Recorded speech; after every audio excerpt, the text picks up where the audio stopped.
Hello, everyone. Oh my gosh, look at this turnout. This is amazing.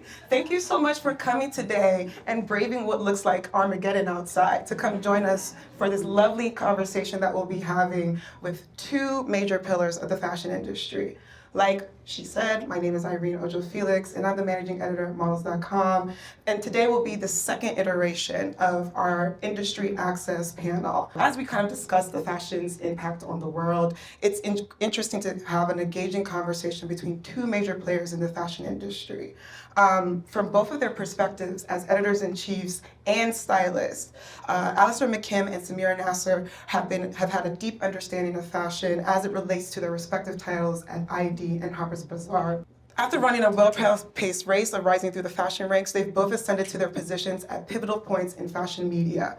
Under their leadership, they have collectively ushered in a new chapter of fashion and offer a platform to the next generation of creatives, media, and fashion luminaries. Without further ado, I'd like to introduce Alastair and Samira.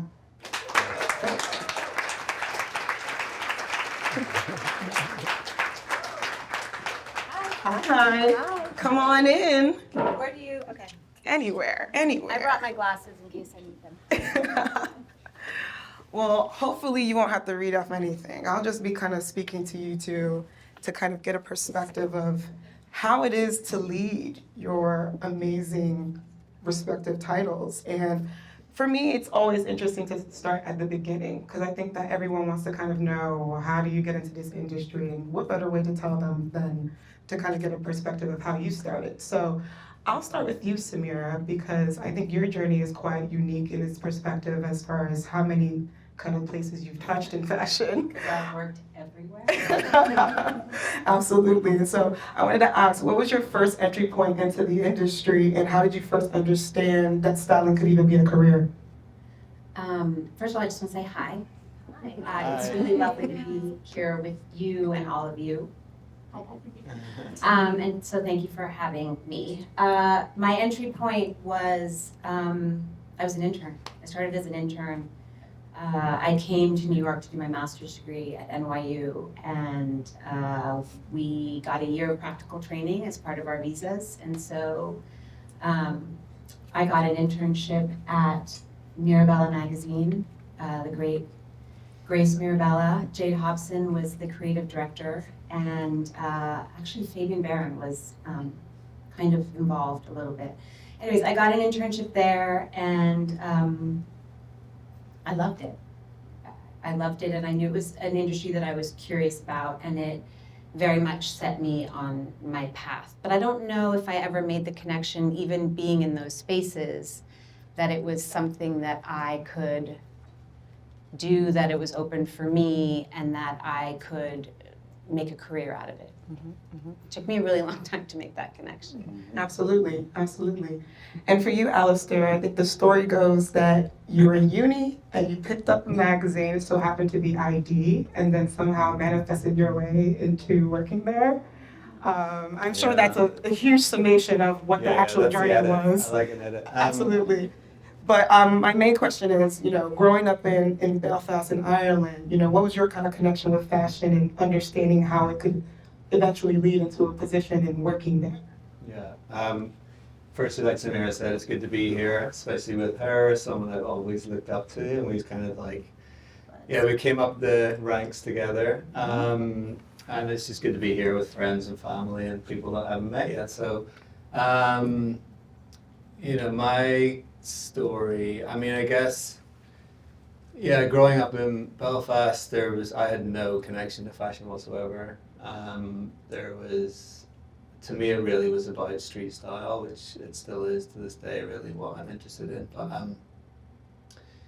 there'd be the odd magazine like Cosmopolitan or Elle or whatever lying around, like from my mom or my sisters, but that was not my point of interest at all. And I got to fashion through photography, because that was what I was really interested in when I was a teenager. And like I said, street style, I was like surfing and skating and into music like all teenagers, and that's really how the connection happened. It was like photography first, street style, and then right before I went to university, I was going to apply for photography school, and then I saw this amazing documentary on John Galliano, and I was like, that looks insane and amazing and so far from where I am and was. And yeah, and then I ended up applying to fashion school, and I studied fashion design.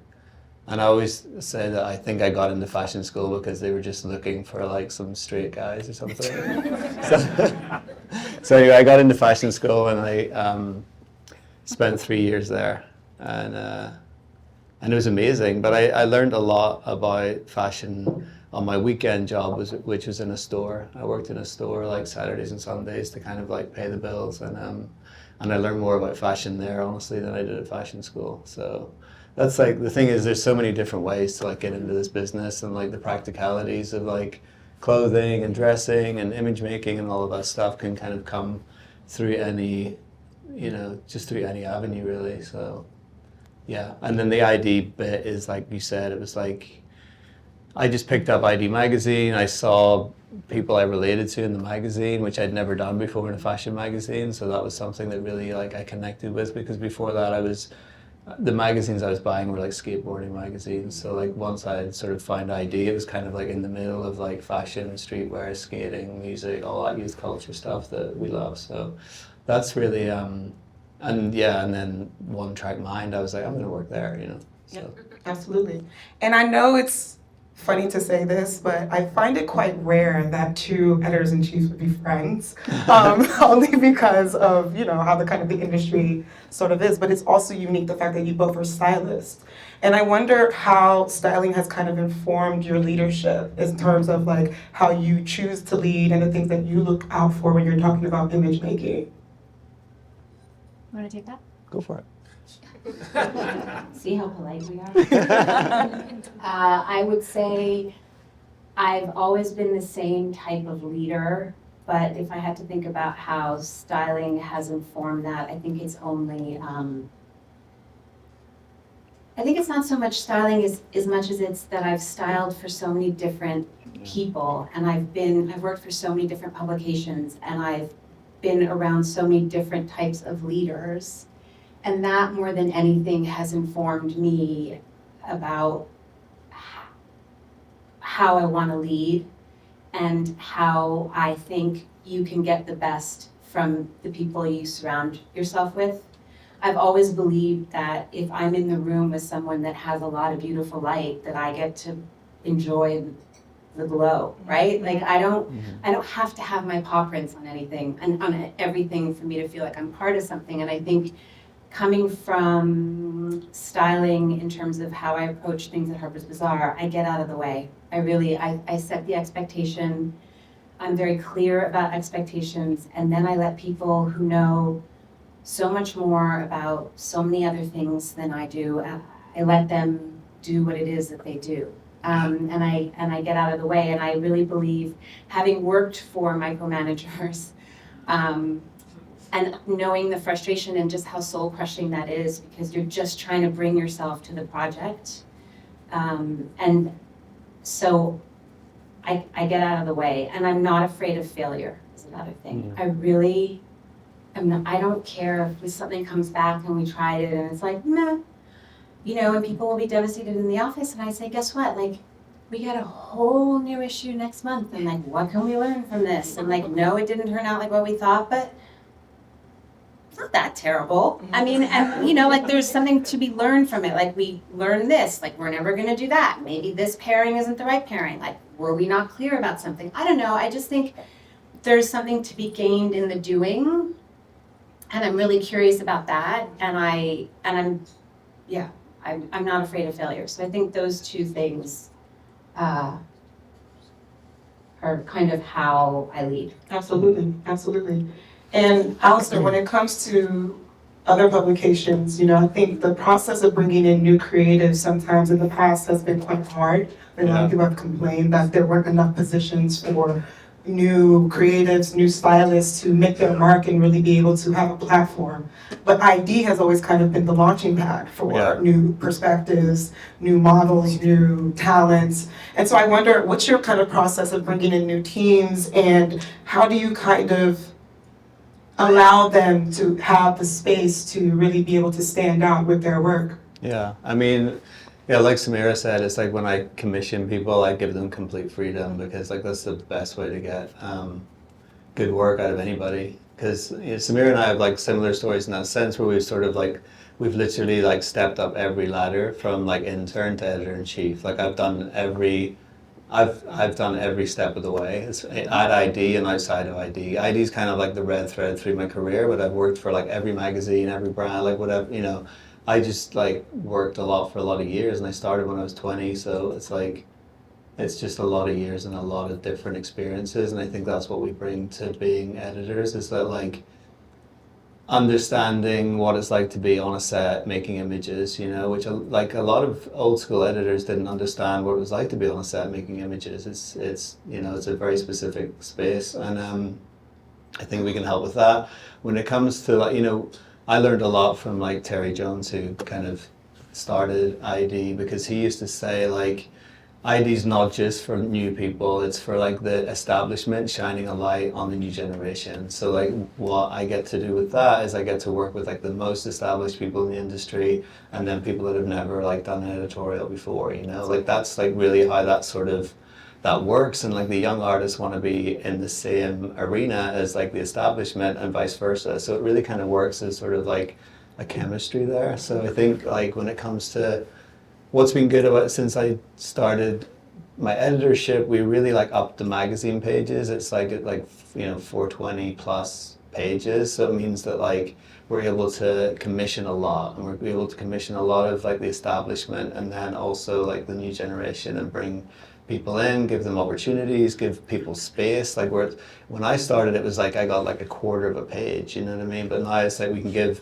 people that have never done editorials before, you can give them 10 pages, you know? So like I think that's sort of where I've tried to evolve the magazine and make it into like this product that then sort of informs the rest of the brand, really, you know? So. Absolutely, absolutely.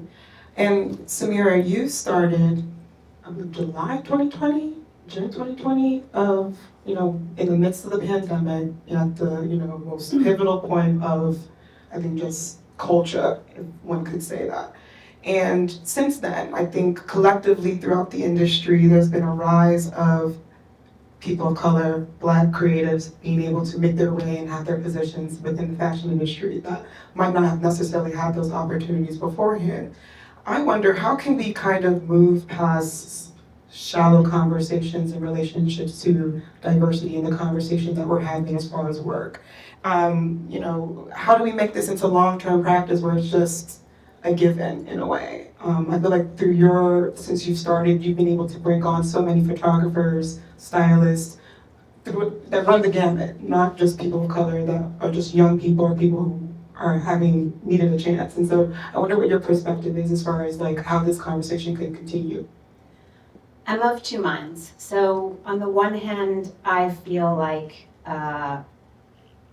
it is absolutely my priority to create space for any and all people who have been excluded and othered, but I have been this person my entire life. So it's not new. I've always, from the time I could choose an intern or an assistant, I've always looked around the room and thought like, you know, how can I bring more people in? So I'm of the mind that the more people that we bring into these spaces, the less we have to worry, right? Because we're never going back, because the more of us are in here, the more of us who felt excluded, who are now part of the conversation, who are around the table, like we're never going back. But then I'm of two minds because I see what's happening in our country, and I think that is naive of me to believe that it could never go back. And so I believe that we all have to be committed to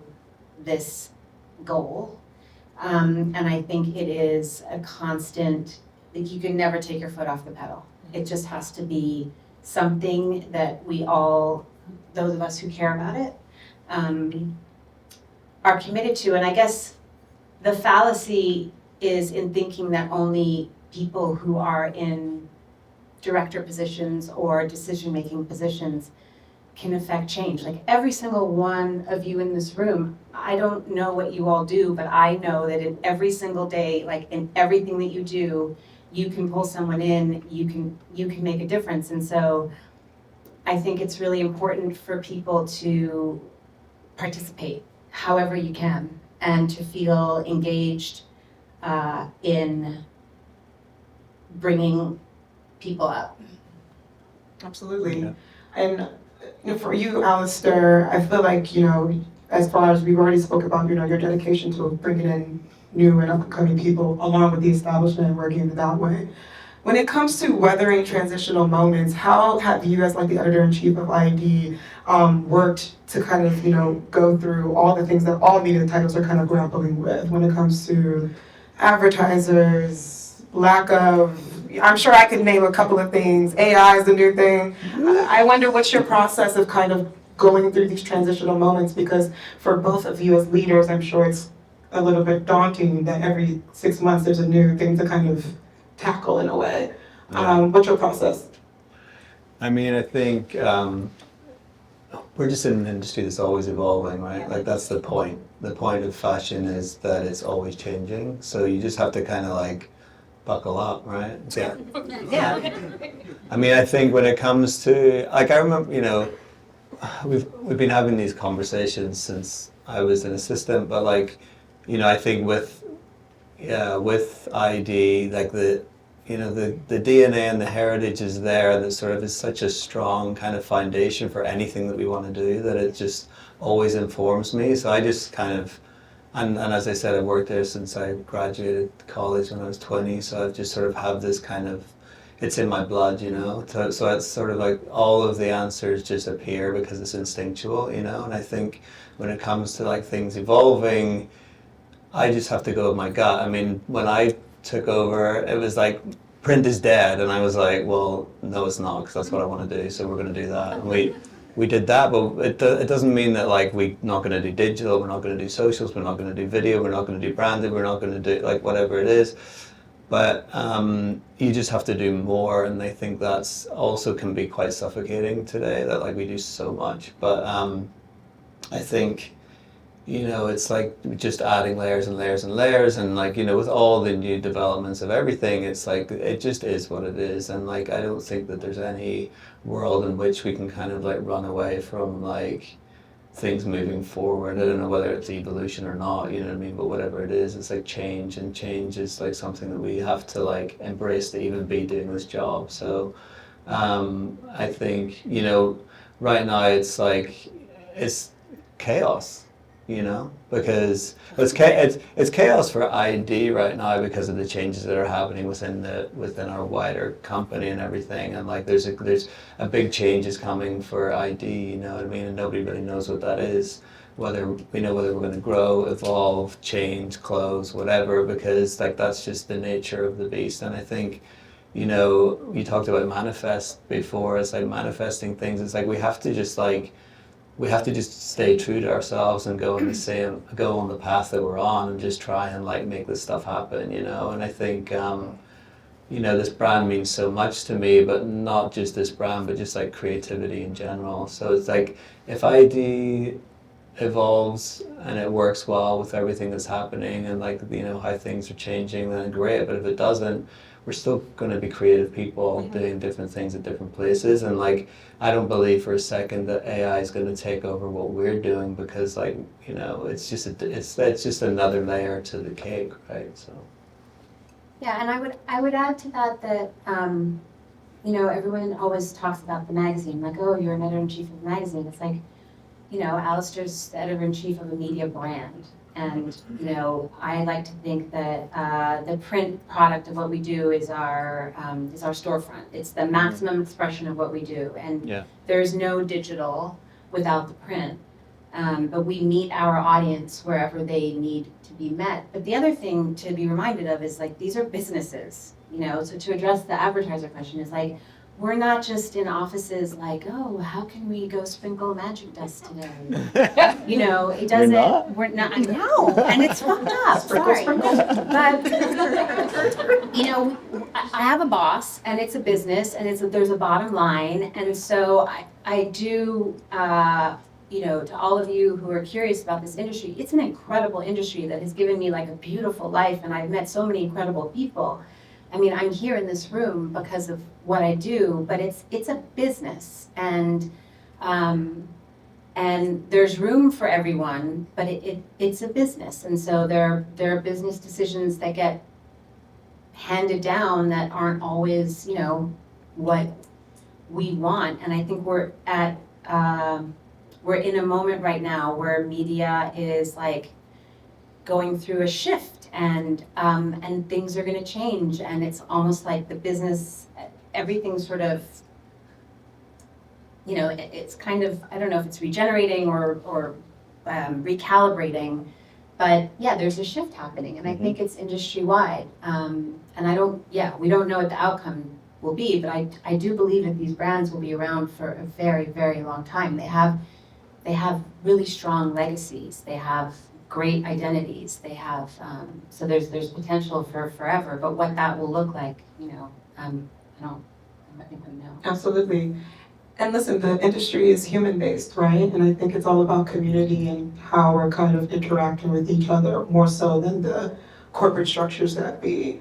I don't know. I don't want to underplay the fact that it's a business, though. Right, and I right. just think that a lot of people get caught up in like yes, there's so much creativity, and we get to think about beautiful things, or things that challenge us, or things that provoke us, or we get to think about the idea of sharing space and all of these things and these ideals. But at the end of the day, like, it has to make money, and we're accountable to people to generate income and to pay our teams and all of these things. And so, you know, I feel like that gets lost often in the conversation, that it's not a business, and it in fact is. For sure. And I wonder, kind of navigating the industry, I feel like, you know, I don't know, I want to ask you too, but how did you kind of learn about the industry as far as mentorship and, you know, as far as the people who kind of, you know,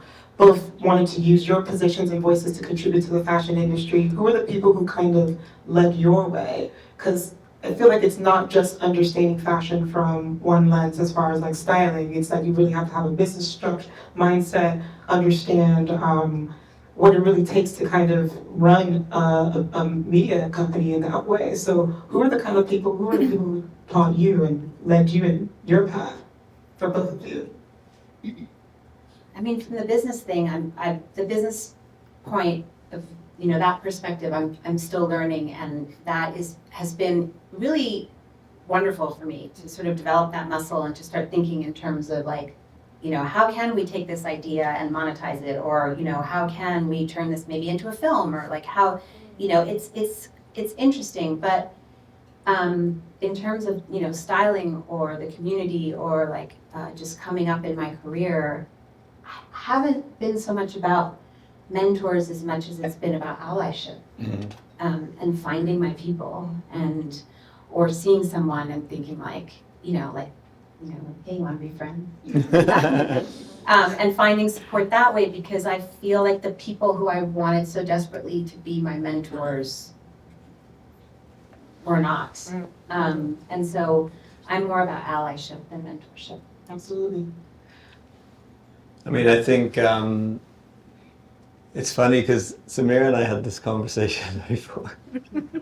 Because I was like, yeah, my mentors, and then you were like, I don't have any mentors. They all tried. And then I was like, actually, you're right. They all tried to fuck me over. Correct. Like, that's the crazy thing, is that you have this idea that these people are teaching you and bringing you up, but they're actually, it's a transactional relationship. So it's like, it's very different. But I think mentorship to me can be if you learn from someone. Like, you learn a lot from people every day. So like, and I definitely learned a lot. Like, I definitely have like pillars of my career, like, you know, like Terry, who's started ID, like Edward Enfield that I assisted, and you know, and then like so many other people along the way, and all the designers and the photographers. Like a lot of photographers have taught me a lot about like, you know, styling, because styling, when it comes to image making, is a very different art form than it is when it comes to working on fashion shows and collections and stuff like that. But I was really thinking about it a lot after Samira and I talked about this before, because it's almost like a yearning for mentorship more than actually mentorship, you know. Yeah. And I think you know, and I think everybody is really busy, and we're all just trying to like make our own way. And I think like sometimes you sort of want to be taken under someone's wing and like,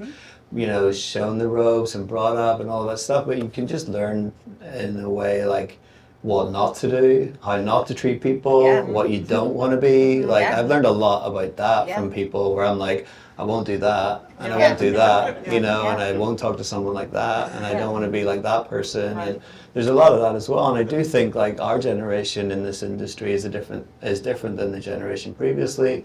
The generation coming up is like teaching me so much, because it's like a different generation again. And like you talk about this idea of like sort of everybody being like mortal enemies. That's how it was back in the day. Even like our generation sort of like in the middle, you know, and then the next generation, to me, it really feels like a community of people trying to help each other. And I think like that's where the evolution like really lives for me, you know. And I think yeah, I also think like with our jobs and the way editors are coming up now, it is very different, you know. Like we've had to like really work for this, and we've been here a long time, and we know that it's a long game, and it's like people will see you on the way down, you know. Yeah. Like, Yeah, I would say I've had a lot of teachers. I don't know if I've had like the mentors that I've been looking for, For but sure. I've had allies. Yeah. I mean, you both kind of touch on this as far as like fostering community ended up being much more of a rewarding experience than finding mentorship. And working kind of like across the field versus like trying to find someone who's higher up.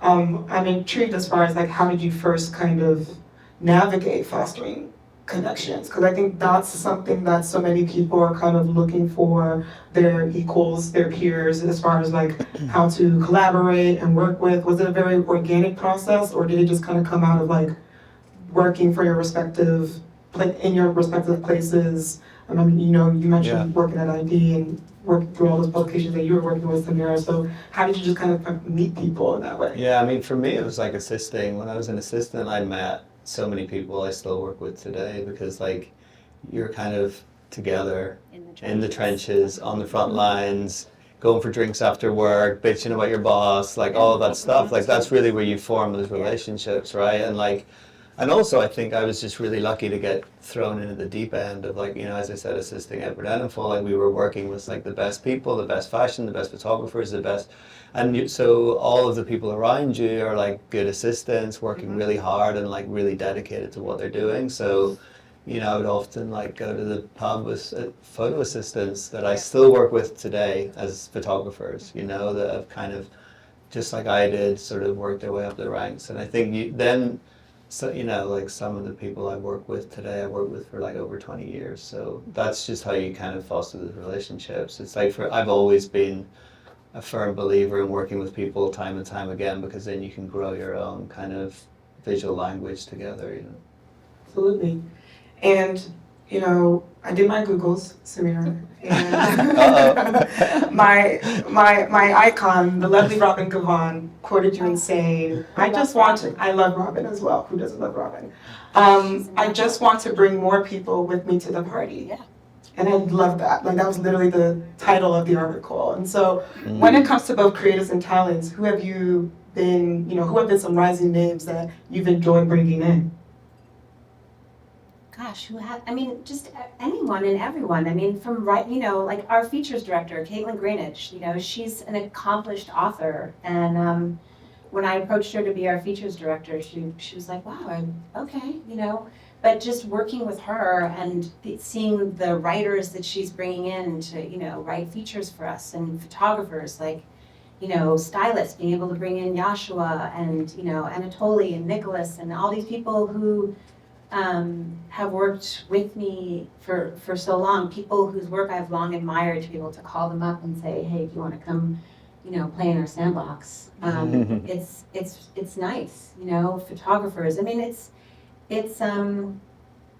it's more just the idea of collaboration and possibility and being able to, I guess, coming up as an assistant and starting as an intern, you're always sort of like holding your breath and making yourself small in a space, just because you know that it's a nice space to be in and you can learn and be a sponge, and then to finally sort of someone hand you the keys to the space, you want to have a party a little bit, and you want to be able to, or at least for me, it's like I want to switch the environment where people don't feel like they could maybe not belong. And it's so we're always open to new people, and I'm surrounded with an incredible team of photo editors and editors and writers, and they're constantly thinking about like this person and that person. And also the other side of the coin is a lot of times you call people and you're like, do you want to come? They're like, no.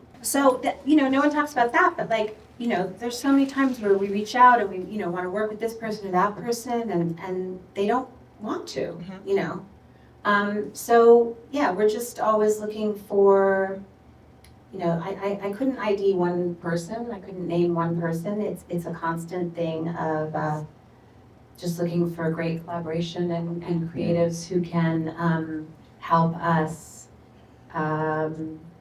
sort of build on our legacy, but communicate our values in a way that feels relevant now. And I always say that our print is a snapshot of our time. I'd like to believe that we're at the intersection of luxury, fashion, and culture. And so who are the forces who are shaping this moment at that intersection? And so when I consider like who should come in and who should participate, it's really from that vantage point. And keeping the brand in mind, because maybe somebody's right to work for another brand, but that doesn't necessarily make sense for what we do at Harper's Bazaar. So it's really always considering those things. For sure. And when it comes to ID, obviously at this point it's global, but it stood as kind of like a nexus between British pop culture and American pop culture, or has at least evolved into that at this point. And, coming out of the pandemic, I wonder how has the conversation in relation to diversity been shaped with that huge span, as far as the creatives you work with, the talent you feature, what has kind of been your perspective in continuing the conversation in regards to inclusivity and how we're kind of approaching this new world and what we need to kind of be thinking of in addressing?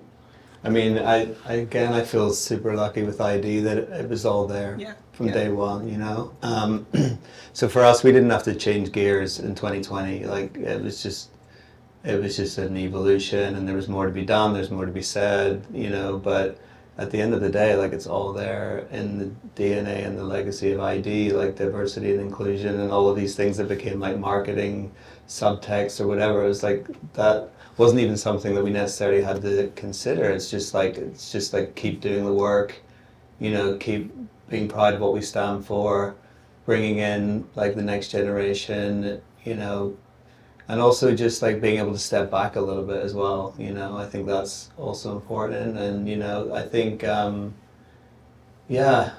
think a lot of brands suddenly started standing for something they didn't stand for before, but like ID always stood for all of those things, So it wasn't, like I said, it wasn't necessarily like a big shift for us, It's just keep doing the work, right? And Samira, you're coming into something that, you're both inheriting something that happened before, but, you're coming in after 155 years. You're the first editor-in-chief, Black editor-in-chief.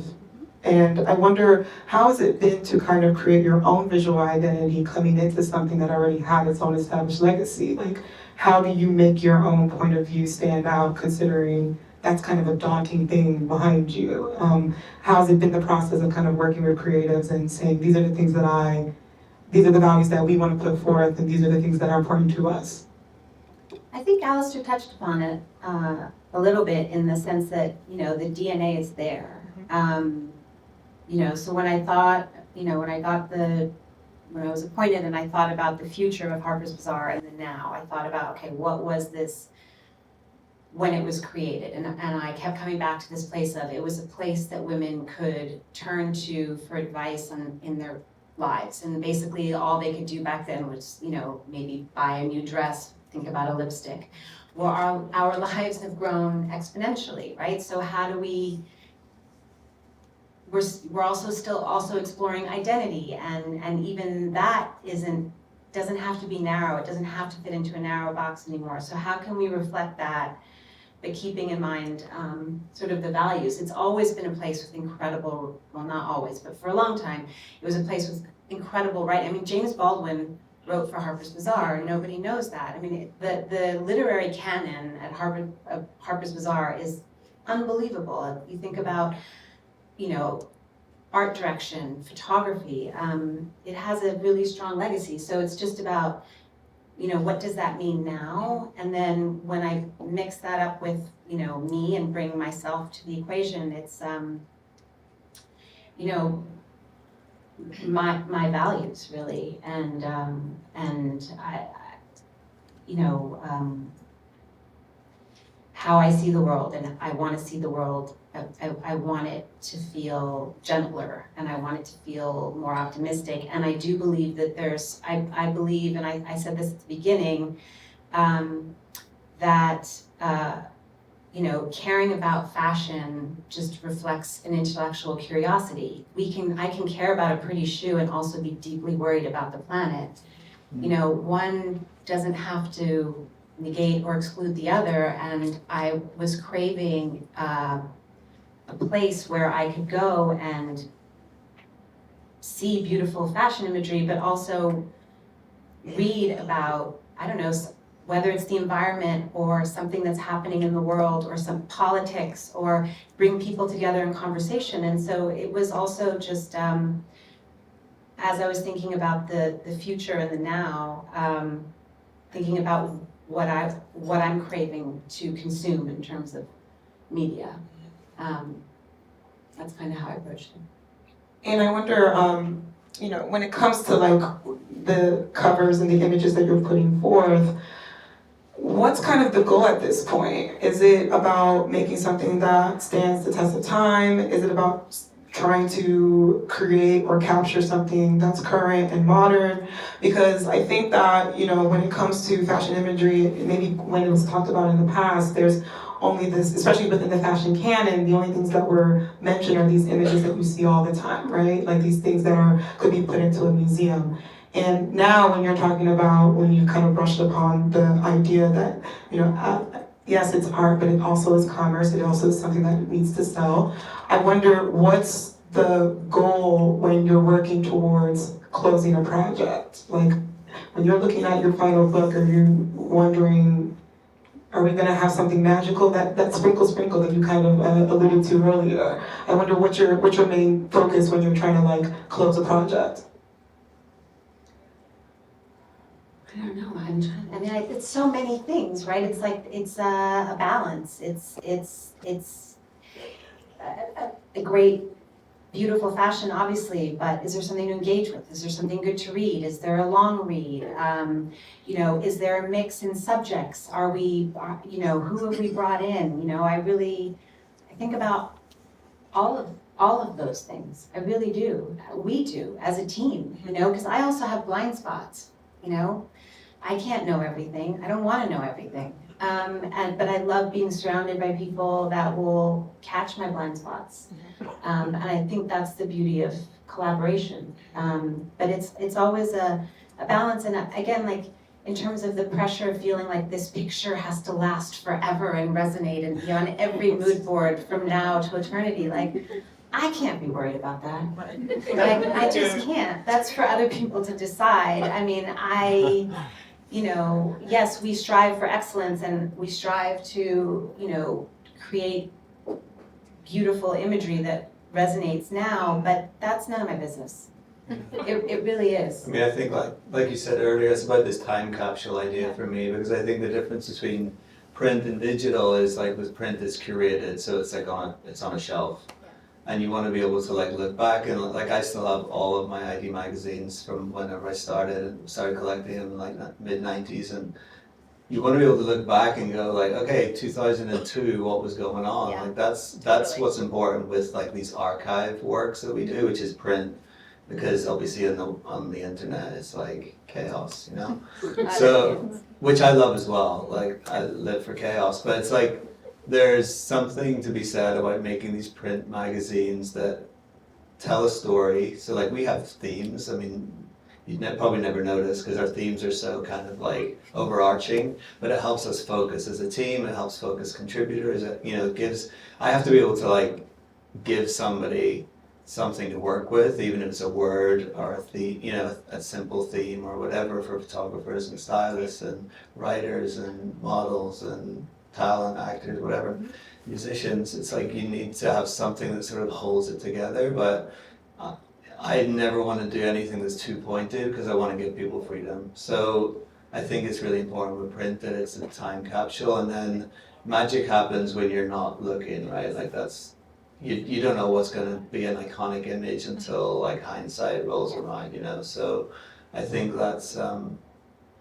just something, yeah, like you said, we can't worry about. At this point, do you think, I guess my question mostly is more about when it comes to picking up an actual physical magazine, is it important at this point, considering how vast the digital sphere has kind of changed things for the industry, and that there's so many different avenues to still be able to make revenue and support your business? Does even picking up a print magazine implement your work at any point? Definitely. Yes. I mean, the thing is that like, as Samira said, it's like, it's kind of like at the peak work. It's like the top of your pyramid is your print. And I think like a lot of companies might want to try and get rid of print, but then it's like you've got no substance to start working with. And I think like it's the most important part. And whenever, as I said, whenever I became editor, everyone was talking about print's dead, print's dead, print's dead. And I said to my publisher, I was like, let's make a bigger magazine. Like, you know, like that. And I was like, and when you talk about commerce, I was like, I'm going to give you a product that you can sell. And that's how ID has survived this last like 5 years, and why we've grown like exponentially is because we had a print product that she could go to the brands with and say, do you want to be part of this? And like then they, you know, they basically give us money to make work. Like that's how the whole thing works. And then obviously everybody's buying into print and digital. It's like when an advertiser is like spending their dollars or pounds or euros or whatever they're spending, they're looking at print and digital, you know, because you get premium quality here and then you get like reach here. So like that's just how it works, and it's all bundled together and everybody gets a nice package, and they're really happy to support good work. And like also like you got to remember these brands are run by creative designers who want to support creative work, and it all just sort of like works really well together, and like one hand washes the other, right? Like so, you know, I don't think anybody that's working in our industry wants to see print dead. I don't think it can. I think everything gets so diluted. And unless you have the maximum expression, which is the print, I always say when we're currently like redesigning our site, and I keep saying to the team, like, how do I know I'm on Harper's Bazaar? Like, how do I know? Because they all kind of look the same, right? Because we're limited by the technology. And so print is so important because our values are kind of held there. And it's a time capsule, and it's the maximum expression of what we do. And from there, we know we can dilute it and we can sort of feed it to different audiences, and it can inform what we do. But, you know, also both brands like operate in the luxury space, and, you know, in terms of business partners, you know, they're not gonna just sort of partner with you because you have a great website, right? Like they want that experience. And I think now, you know, print offers like a kind of an experience. It's a sensory experience. And I just don't think one could. And there have been countless examples of print that has been sort of eliminated, and then you're like, what is that brand even, what? Yeah. What is it now? Because there's no beginning, middle, and end in that No. situation. I you actually know? just heard that InStyle's bringing print back. They cut it. They got rid of Laura, which I'm going on the record to say this dumbest move. And now they're bringing it back, and it's like, of course you're bringing it back. And it's unfortunate because, they eliminated the entire team, and so now they're bringing it back, and it just seems like, okay, well, you did that whole process, and now we're right back to square one. And I wonder what a modern editor-in-chief kind of has to prepare for in this climate. Knowing that, at any time, the person who kind of owns your publication can just decide whatever, or that, for whatever reason, something might happen as far as like leading an editorial team. It seems that a lot of things aren't kind of left up to you. So what do you have to kind of prepare for, do you think, in this current moment? To be fired, probably. I'm freelance. I do other stuff too. Right. I don't. I would say you have to be nimble. I really believe you have to be nimble. I think, I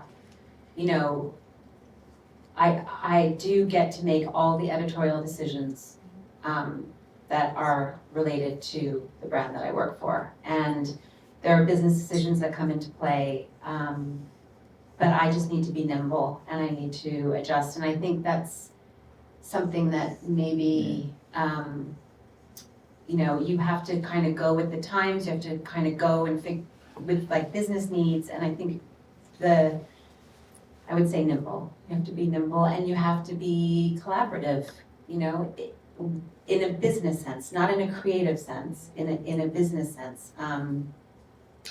And find the middle ground. Absolutely. Speaking to today's reader in modern culture, I wonder, how does it differ from the way that magazines might have operated in the past, where it was very much the magazine dictating what's cool, what's hip?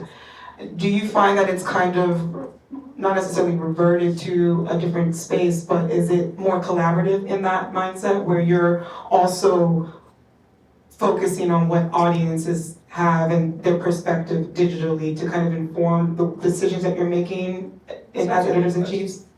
That's such a good question. Because like when things shifted because of social media, it sort of became like I think for us it was really important that we were not just like documenting what was happening out there, but we were actually creating the culture and then putting it out. And like that was something that we worked really hard on doing, you know what I mean? It's like, that's why you have to like work harder, dig deeper, like, you got to be more thorough with what you're doing and you've got to just start working with, instead of like doing a report on a designer, just start working with the designer, like how can you bring them in, how can you support them, how can you kind of like leverage what you have with them and like all of these things. And it's the same with like celebrities. They don't need to be on the cover of the magazine. They have like way more reach, way more followers on their Instagrams than they do IDs, like 150,000 copies, you know what I mean? Like that's, and our Instagram is like 2.1 million, like any celebrity, if you have 2 million followers, you're not a celebrity, right? So it's like, so we're like a really niche market, but what you have to do is you have to create a culture that people want to be part of it, and they want to have that on their, for musicians, it's like they have their like roster and like they have their schedule. They, like we need to hit this, we need to hit this, we need to hit this, and it's like you just have to make a magazine that they want to be on the cover of. Like that's so like it's almost like everything got flipped on its head because they used to need to be on the magazine cover to sell records. Yeah. And now they like just need to be on the magazine cover to be cool, Right. Right. Yeah, I agree with that. It's definitely a shift. But I would also say I'm always looking for context. And that's something that I speak to my team a lot about because I think everyone has a phone and everyone has access to fashion, right? It's like much more democratic, right? You can see the shows at the same time that we can. But what I believe doesn't exist is context. And, we've been doing this for a long time. Our editors have keen eyes that they've been working very hard at, cultivating and developing. And so we can provide context and storytelling within the culture, within fashion, and zero in on the things that matter to us. And so when you come to Harper's Bazaar, you're coming for our perspective and our storytelling and the context that we can bring to what is happening at that intersection of luxury fashion and culture. For sure. And, going back to your perspective as stylist, I wanted to ask you a fashion question because, we can talk about media all day, but I feel like for the designers, kind of understanding the next generation and what they have to kind of grapple with, there's this whole conversation as far as conglomerates, right? And I wonder, how does a up-and-coming designer in New York, let's just even just focus on New York and not go global, but, there's Marc Jacobs is off schedule, there's a new generation of people who are really making their ways on the fashion calendar, especially last season. I really noticed a lot of new designers. I think Loire closed last season. How does someone who's an up-and-coming designer, or even a designer that's established in New York, make it to the next level, do you wonder? Do you think? Because do you think that conglomerates are doing enough to kind of raise up young designers? And I wonder what you guys are kind of doing to kind of get those perspectives on your respective platforms.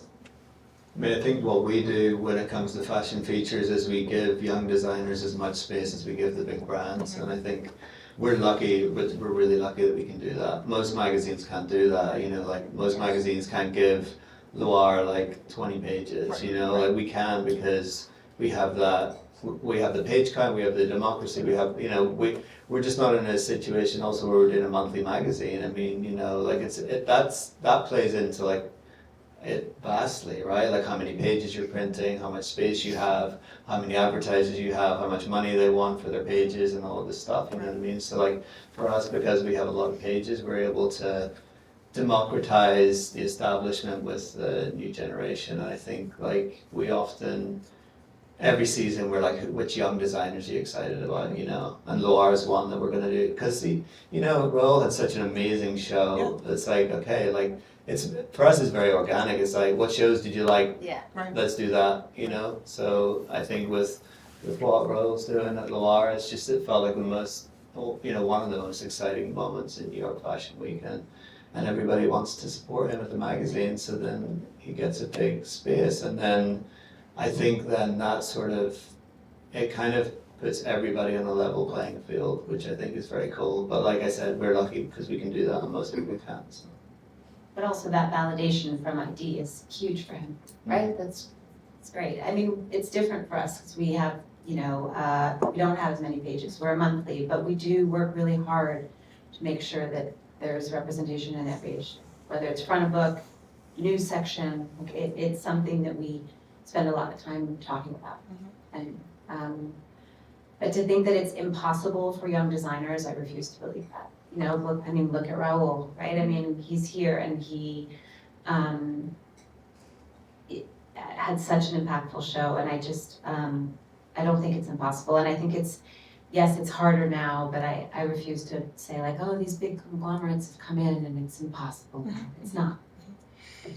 And bringing it back to the models that I find most often get overlooked. I feel like, going back to your first issue, I remember distinctly Leah Cabete, yellow background, that you chose for her to be your first cover star. And, as far as models place compared to celebrity, compared to pop culture, it's been almost like a resurgence in the sense of them being able to finally get covers. And ID, of course, you guys have hosted a bunch of models on your covers, but it's not the norm. And so I wonder, what was your kind of perspective of first choosing Leah to be your first cover star, and then also, what do you think as far as pop culture and how it goes, when it comes to being like what the term is, a supermodel is today, how do you think models can kind of make their place in an industry that they have so much competition with whatever other cultural pillars are kind of happening?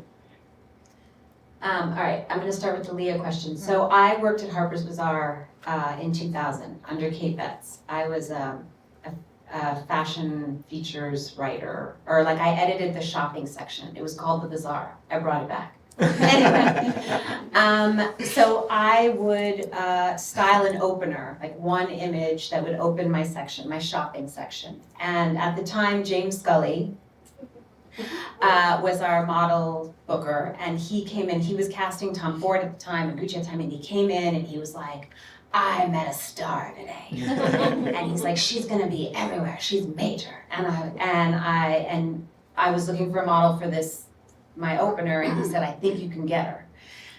Because she hasn't exploded yet, but I know she went to see Stephen myself. And so it was Leah. So I booked Leah, and I went and I styled it, and I'll never forget, I put her in a red Narciso dress, and she had just given birth to her son, Suhul, and we instantly became friends. So this ties back to like what Alice was saying, is you meet people and you form these relationships. And so when I was appointed, we also do themed issues. My first issue was themed as firsts, and I wanted to bookend sort of coming back to Bazaar in this role that I never thought would have been possible for me with someone, because she went from the cover of that section, and it had to be her. Like I knew from the minute that I got the job that Leah would be my first cover. Absolutely, absolutely. And I didn't know that story. which is great, because it goes back to what you were kind of referring to as far as like, that community. You never know who might be coming up again at a different point in your stage, and to see that you could actually pay it forward too and bring her into something like that. With the history of Harper's Bazaar, because I don't recall that many model covers. At Bazaar before? Yeah. No, I mean, under Kate Betts, there were a few. I don't think Glenda did that many. I love models, and so I'm really happy to put them on the cover, and I don't care if they don't have 50 million followers. Like, it's really not the thing I look for, I mean, when we put Precious on the cover, I mean, she was still, we've done Jill Courtly, we've done so many girls who I really don't, it's not the thing that I look for. I don't care about that. And I think that our audience loves fashion, and so if they're resonating within our fashion community, that's all I'm kind of looking for. Because I do believe that our audience is craving that. For sure. Well, also, like, there's so many limitations that come with celebrities. Oh my God. That's the reality. So, like, when you shoot models, you can do great fashion, you can make good images and great images and hopefully magic images and all of that stuff. And I think that's why working with models is really important. Plus, I just sort of feel like the model industry is part of our community that we need to support, because they are getting less shouts than they used to. So I think like that's our place to like support the industry that supports us, That's true. You touched on it right there as far as like, everyone always asks what makes a supermodel, and when they're not at least in the magazines, then that's a huge missing point. And so I thank you for both joining us today. I think this has been an illuminating conversation, and I'm so happy to have had you both here with your crazy schedules. And so thank you so much for joining us for Models.com's Industry Access panel, and we're here. Thank you.